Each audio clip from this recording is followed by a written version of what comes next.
guys. Nagpiti ako guys kasi may nararamdaman ako na hindi maganda. Kaya tingnan ninyo.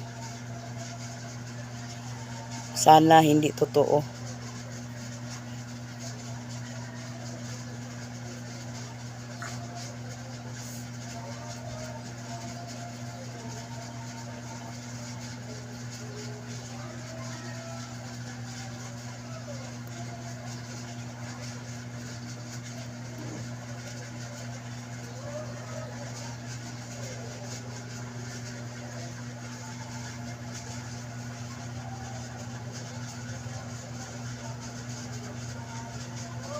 Ay, thank you Lord.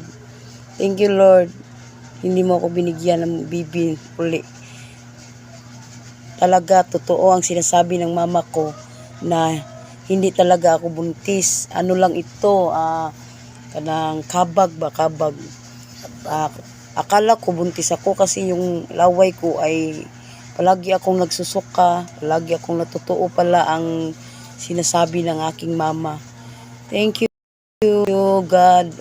Hindi po ako buntis God. Salamat in town. Thank you in town kay naapra ba ko'y gamayng bata diri. Salamat kaayo. Thanks for watching guys. Bye.